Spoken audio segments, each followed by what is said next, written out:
ready? There are lots of people got their coats on, ready to go. So this session is going to be short. It's going to be packed with punch. And it's going to be great. So, a last bit of concentration. So, we've gathered everybody here for this round table, or rather straight line. We've gathered them here because we want to hear from each of them what their highlight was and what one thing that they think we should have in moving forward. So I'm going to start with the high priestess of RRI, Doris. Are we meant to answer both questions at the same time? Yes. All right. So what is the highlight for me? You are allowed to say your session, Doris. All right. To be honest, my first session I really enjoyed, but after that, what made me think the most was Ari's question, whether responsible is a good word for what we're trying to promote. Because what I believe is we are spending millions and millions and millions of public funding on RRI, and there is still a big debate on whether it's even allowed to say, are we useful or not? And with another term, perhaps it would be more obvious what is the benefit. Whereas with responsible innovation can be anything. We can talk about this for years without bringing out the usefulness of it. Whereas what we've been trying to do in Progress, to promote inclusive innovation, there is a clear usefulness to it. And of course, responsible innovation sort of kind of puts everyone else as irresponsible, because that's the opposite, and that makes people feel rather unhappy. Yeah, irresponsible, that's a term that is very useful, I find. But what exactly, how long can we talk about what responsible means before somebody will ask, what are we doing with the public funds? That's what Ari's question started for me. And for the future, personally, I would say that's a question we should answer with future projects, with future thoughts, with future publications as academics. What contribution do we make to society with our work on RRI? Okay. Jakob Edler, sorry. Yeah, every British makes that mistake, so I'm used to that one. Yeah, thank you very much. Well, the highlight is a very simple one, which is to be reminded of the diversity of expectations that we had here. I mean, we had a huge diversity of expectations. Some people clearly coming here to get tools, to get clear principles and concrete tools, what to do now when they go home. And others have the expectation that we move forward, like Richard Owen, to actually use RRI thinking in order to change the hegemonic narrative and model of our economy. So you can see how broad we are. And actually, I don't think that's a lowlight. I think that is actually a highlight, because we can draw very much out of that. Before I say what I think to go forward, maybe a lowlight or something that I was missing, again, my political science kicks in. But we have so much RRI discussion and so much principles and procedures and how can we maximize the acceptance of what we are doing and so on. But there will be many situations where we have conflict. Conflict remains, no matter how great our governance procedures are towards RRI, how much capabilities we have, how much knowledge we have, and all of that. We have all of that in place, and still conflict remains. So I haven't quite. I think we still struggle with how to work with contestation and conflict and link that back to political decision making. In terms of going forward, now my Resagora helmet comes up, which is, I really think that we should support mobilizing institutional actors. I think we have learned a lot, not so much about overall framework. What is the framework? I don't believe in the framework. I actually don't even think we should follow too much the European Commission's 6 keys at all. I wasn't impressed by the fact that we now start to measure everything and try to develop indicators in order to see how responsible are we in line with these 6 key dimensions, which I think is actually a bit of a problem, because then it becomes normative repetitive. We don't want this. So I would like to mobilize institutional actors, and especially, and that links me back to maybe another highlight, which is your session this morning, which I liked very, very much. No, seriously, I liked it very, very much. And here's a very concrete thing to do. There are so many concrete principles and practices in all this material that we have discussed, that can be picked up by institution actors, even in environments where we are not democratic, where we don't have this transparency. But there are things that can be done bottom up in institutions that, where we have institutional entrepreneurs that can make a difference, and I think that was very valuable indeed. Also, it was interesting that I didn't hear from any of you, although we were talking about how to take it forward, but I didn't hear any of you saying citizen push, because actually citizens, I mean, look what people have done. What, for instance, consumers deciding not to buy products, for instance, how that can change corporate behaviour really very quickly. And actually there can be citizen push here that they can demand of companies or demand of innovators whether they have done any of these RRI, whether they followed any of these principles. And actually, if enough consumers are asking those sort of questions, it actually makes companies think, oh goodness, we need to do this. Aki. Thank you. Okay, for me it's interesting to sit in an audience like this with a lot of people that I don't have to do much in my real life. And I see it.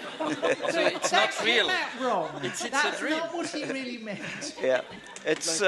What you really mean is there are a lot of people here that you wouldn't normally come across in your professional that's life. I mean, people of words, people of words. That see the things deeper that we see. We solve problems, and so we concentrate on problems. And it was very interesting for me to hear. Well, I make it one time a year, sit in an audience like this. Especially was very interesting to have. We also have students and so on, but not always younger researchers. Although we have also with younger researchers to do.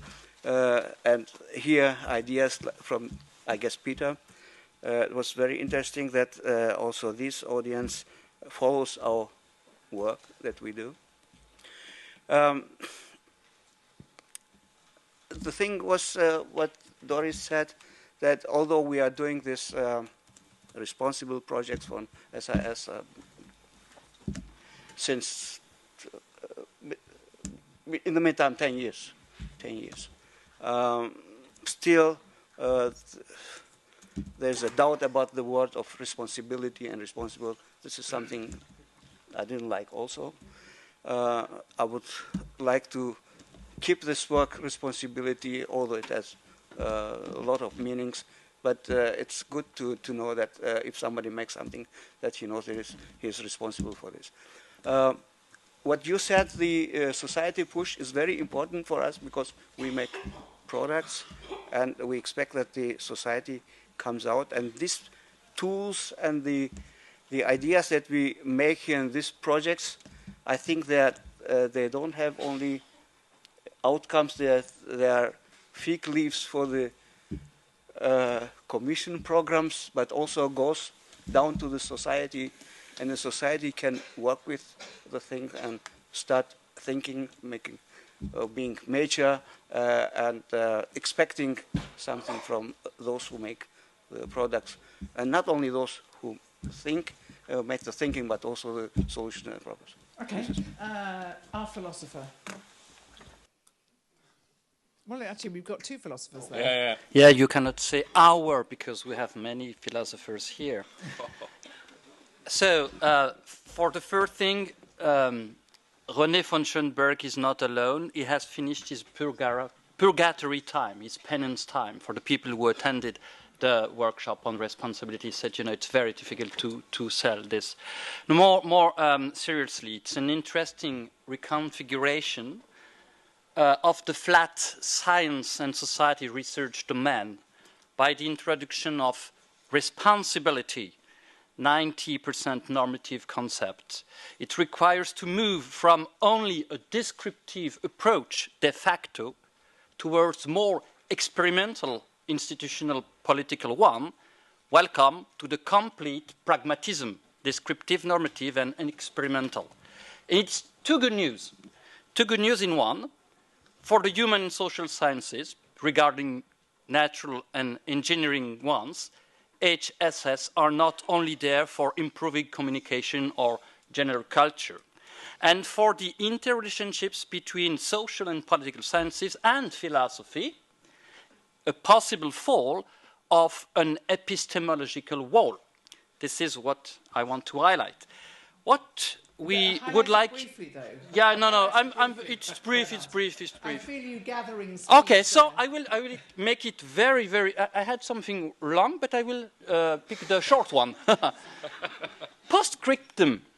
Responsibility, I have time, responsibility is involved when we cannot answer quickly and roughly to the inquisitorial question, what to do practically? Marvellous. Marvellous. I shall write it on It's my not wall. a dominem argument. Yes. I shall write it on my wall and look at it every day. Robert, highlight for you. Session highlight. I think the session I attended today on based on democratic horizons. I really much like that because I think there's one thing that I could highlight of this conference is an absence. I would say the absence of the word freedom that I never heard during the whole conference, and it's quite strange to me because responsibility can only come from freedom. If we're not free, we cannot be responsible. So my idea of this is to, and I think it makes sense even on a global scale, so in a way can connect the four projects, is the fact what kind of freedom we want to develop, what kind of freedom we want to have. And I think this is the meaning of responsibility, and that's why I wouldn't drop the term responsibility, because I think responsibility is the responsibility to maintain, to preserve, but also to increase, in terms of quantity and quality, freedoms. So for me, this relation is really important. And I think we can apply this in every kind of context, on a global scale as well. So I think maybe it could work. I know it's really abstract in a way, but I think this is at the root of the concept. Okay. Roger, now you were facilitating the open space sessions. What's come out of that? Yeah, I want to put it in the framework of a highlight, but I can explain that. Right, so I think just in terms of context, being a very small player in the Progress group, which has now joined here with 3 other groups, it's quite something just to feel all these 4 streams coming together with the power of European Commission funding, and just feeling them all coming together with the power of all that funding and all those brains and all those thoughts coming together. And then at a very high level of potential and a high level of contribution. And then the session that was most powerful was when we saw Commensus, who explaining how their project brought real users into research and how the university has actually gained incredible mutual collaboration at a user level, as well as, of course, the San people from Southern Africa. So in the open space session, the first session that we used, where the question was how can RRI enter the real world, the thought that came out of that, which was quite powerful, was bring the real world into research. Turn it around, bring the real world into research, and that summarizes that whole powerful change around when actually you enter the users at an early stage of research and automatically becomes responsible, and the collaboration around that has a huge energy. So that is my highlight, which came out of our session. What would next steps be for you? The next steps, I think, also coming from the open session, which is trying to be very innovative and looking at all of these things from different angles. I think the most powerful one was looking at research all over again, and just the idea of changing research, re-changing research, and earlier stage collaboration can be rolled out everywhere in the most creative possible manner, and that includes innovative ways of collaborating with funders as well. So those 2 things together, the research and the funding and the innovative ways of doing that is really feels to me the sort of center point that came out of our discussions. Okay, very good. Sachin. Thank you. I think to me this session on measuring the immeasurable was the most impressive one. The panel was excellent, and the idea that since yesterday we have been discussing in terms of how to bring, as Roger very rightly said, this reality in our understanding on STI, on R&D expenditure. How do we measure that, and how do we bring it closer to this idea of equity and inclusion? And from that point of view, the panel in that session came up with this idea of connecting social, sustainable, and responsible sort of allocations all together, and then try to build up on the list of 6 indicators which we discussed since yesterday, and add the additional dimension of inclusion and social justice to it. So the point that we made in this morning session in terms of redistributive justice, I think it comes as a core sort of concern. And in terms of carrying forward the idea for future, I would assume this, taking it further in terms of how we can concretize the policy indicators which are relevant, because we need to work backwards in terms of revisiting the R&D indicators, the way we compare. And the OECD has already taken a major lead, and some of the economies within OECD where they are revisiting the idea of GDP and how you bring in well-being as a sort of indicators. Canada and a couple of others have already taken necessary clues from Bhutan to capture this gross happiness index. So how do we bring that in the R&D framework? Thank you. And last of all, but not least of all, Tima. Thank you very much. What was your highlight? I don't have a favorite single session, but I would like to share with you a feeling that I'll be bringing back home. And it's a feeling that I have since sometime late afternoon yesterday, that this is a coming together of people who have different perspectives and different mindsets, but there seems to be something that is unifying us, and that to me is a genuine concern or anguish about what is going on in the world, the environment that is being destroyed, the inequality that is so unprecedented since the past 100 years. And so this is the kind of feeling that I bring with me, and I think this is something that is, I cannot put my finger on it. It is not something that is physical, but it's a spirit, I think, that I see in this community. And I would like to see forward a next meeting somewhere in Asia or in Africa, not in Europe, where we will have opportunities to go around and meet real people, real lives, how innovations and how products touch their lives, and so that we have more direct contact with the 99%.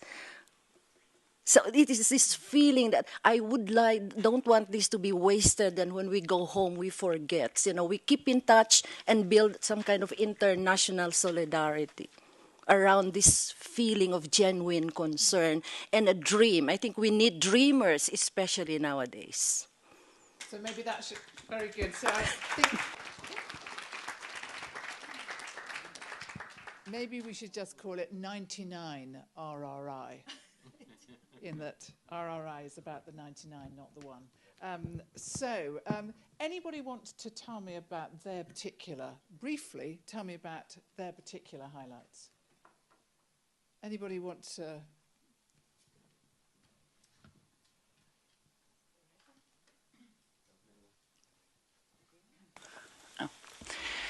I think my highlight was the notion to change from the motto, the sky's the limit, to the relational self is the limit. And in the last session on the indicators, I had the idea, why don't we then take the happiness indicators to measure the impact? Maybe that's an idea. Okay. Anyone else? Where's Peter? So I've kept coming back to Peter. Can I embarrass you, Peter, by asking you how old you are? The mascot. He's our mascot. How old are you, Peter? I can now reveal that he's a medical student who's doing an intercalated year here at WHO. Few months, yeah. Few months, and you're going to all sorts of conferences. mostly medicine related. So what have you thought of this one? I found it quite fair enough. I found it interesting from the very first moment. I personally, aside from everything I do on a professional side, I made my mind up a lot about research. And I've never saw it from an ethical perspective, but I think it's needed. And we should have a look at things from different angles. And for me, the interdisciplinarity in these approaches, in responsibility, that you don't only have to look at what means responsibility in this field, or in this institution even, but also how do different disciplines look at this specific responsibility. And I think from working together we can learn a lot more. So what we need to do next, I guess, is take this on the next level and go out and talk to the universities, to the institutions, more to the policymakers, and shape these ideas so it's not after the after this final conference, it's not forgotten and maybe picked up again, I believe. Out of the mouths of babes. There we are. So, anything else from anyone on the panel? Anything from you, Ralph? Anything from you, Doris? He has a goodbye to say at the end. Oh, goodbye to say at the end. Anyone else? Burning question before you all go home, out into the snow. Right. It's been a very good and hard couple of days. Lots of ideas, lots of philosophy, for which I'm enormously grateful, Bernard. It's been a great pleasure to be with you, and I hope that I've been able to help you in your discussion, even if it was only to enliven it with terrible jokes about the European Commission coffee. And funding, yes, and philosophers, yes. Thank you for being here, and it's over to you to close. Thank you. All right. Thank you, Vivian. I don't know if you were aware, this conference was kind of an experiment, actually. We were talking about experiments already here in this round table. At least for me, and I guess for the co-organizers as well, was the first time we managed to organize a joint final conference with 4 projects. I don't know how often that has already happened in the context of these European projects. I don't know how you feel about it. I think it went quite well. My hope would be that this type of conference is kind of more of than the sum of 4 individual projects. I think it should be more than that, and I guess we achieved that. I'm a bit daring about this, but this is my very individual. I'm not sure if it's intersubjective yet, but maybe we can talk about that. But my personal feeling is it went quite well. So thank you very much for participating. Thank you very much to the panelists, to the speakers. My special thank goes to Alice Tétu. She's not here at the moment. I can't see her at the moment. So thank you to her and her team for taking care of us. And without that help, I don't know how this would have been possible. So that was really excellent. Thank you for that. Vivian, thank you very much. I don't know, did we behave? Yes. Yes? Okay. So I have to do a British thing. Excellent. So thank you very much for kind of keeping us on time and all the things that we needed to do. Excellent. Thank you very much. Really appreciate that. And farewell to you all. Travel back home safely and don't slip on the wet and snowy streets. All right. Take care. Bye.